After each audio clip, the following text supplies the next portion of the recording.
What's up, everybody? Welcome back to the channel, Wet Dreams Outdoors. I'm Quentin. So today we're going to do a quick DIY. You all probably seen if any fishermen, you're more than likely seen the Plano minnow buckets. There's a couple other brands now, I believe. But basically a cooler with an aerator mounted into them.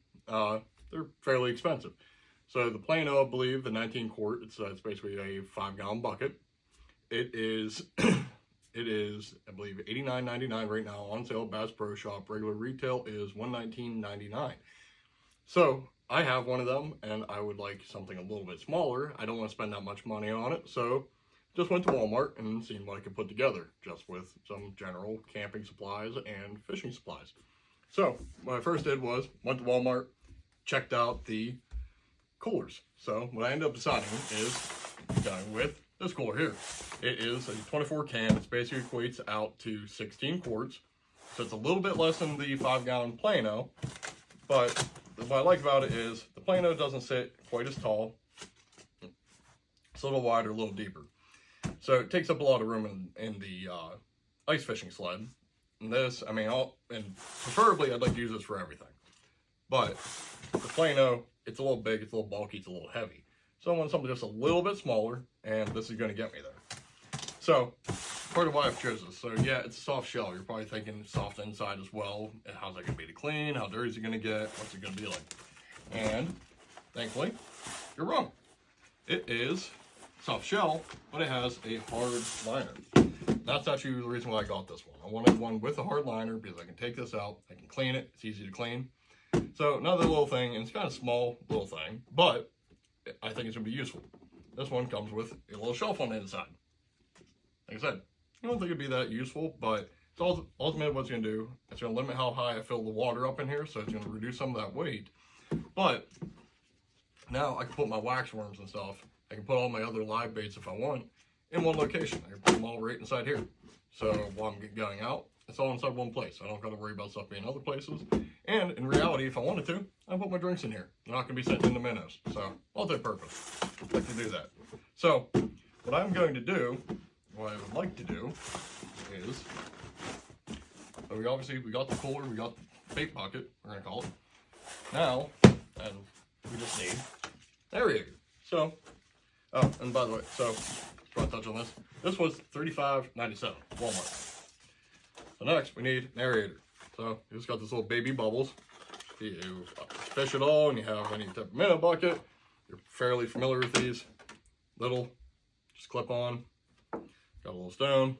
Come with a hose. They don't come with batteries. I did put batteries in it already. It takes 2 double A's. I prefer to use rechargeables just because I would be going through so many batteries trying to keep up with this and other stuff I use. So I just go through chargeables. It makes me feel a little bit better, environmentally conscious. So now this obviously, there's really no good place to hang it. I have noticed, like, I mean, I could hang it here. This is a little soft. So what I honestly think I'm just going to do, I'll probably pop that little clip off, and I think I'm just going to take it. Actually, I might be able to let you. There we go. There, fix that issue right there. Just hook it right on there. I don't know why I didn't think of that sooner. I was looking down here. So, only thing we need to do now is, I need to get this hose in there. I can't just put it in here because this lip there is going to chomp on it. It's going to cut off your air supply. We don't want that. That's no bueno. So, we'll pop this liner back out. I need one tool for this and a drill bit. So, just get either my wall drill, use whatever drill you have, whatever type of drill you have. This is super thin, not going to take much. 1/4-inch drill bit is the exact diameter of this, so I'm going to hurry up, punch a hole in this. So there we go, quick, simple, and like I said, perfect fit. Goes right in. So we're going to slide that through enough that we can get down.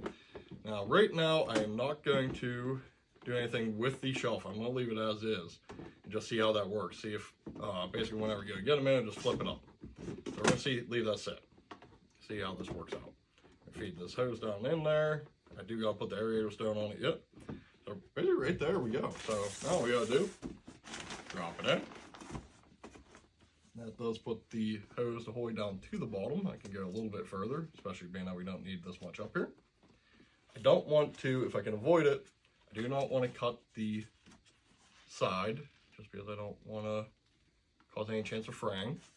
So right there that is, it tucks up. Let's shut this. And then a downside right here for ice fishing, that is an air gap, so that could potentially be a point of freezing. So I may have to re-strategize this a little bit down the road. So once you're here, put your minnows in, flip her on. Now this isn't watertight, but that's also kind of the reason why I like the shelf being in there. It's going to limit how much water I put in there, which should minimize the water splashing out. Then pop that down. A little bit more air in there is actually kind of a good thing too, because air is an insulator, so it'll help keep that water from freezing up versus filling it to the top. So that is my minnow bucket. I'm going to try this out. Right now it's currently about 10 degrees outside. We're going to be trying it out probably Sunday. See how that works in comparison to the Plano. I do kind of expect it to freeze up some. I think it'd be unrealistic to expect anything otherwise. But that's okay, because it's still smaller. It's going to take up less space in my sled, which is kind of what I'm going for. And even if it's not a great fit for the ice fishing, I can use it spring fishing, for crappie, anything. It's going to fit on the kayak a lot better. I can take it steelhead fishing whenever it's not freezing cold. It's going to be easier to get around. It has a nice shoulder strap. It's just to be lighter in general. So it'd be a lot easier than lug around a 5-gallon cooler. Okay, so that's pretty much the whole DIY build. Pretty simple, very simple. It takes you a whole 5 minutes. Probably would take me less if I wasn't trying to show you guys everything.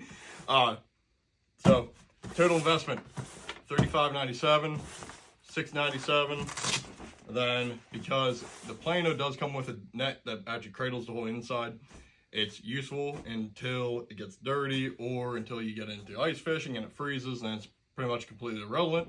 So I picked up a little dip net, whole $197, probably $199 from Walmart. So total investment on a homemade bait cooler. Obviously it doesn't have some of the bells and whistles, doesn't have a ceiling lid, but still less than $45 versus going to the store, buying a Plano for $90. I will take this off every day, every night. So save yourself some money. Build one yourself if you want. You even get bigger if you wanted to. You get a full-fledged cooler. It's completely up to you what your budget is and what you're looking for. I'm happy with this one. I'm excited to try it out. So stay tuned. You're going to see some videos with us using this. We're going to try to use it ice fishing. Then later on in the year, you're going to see me taking it on other miscellaneous trips.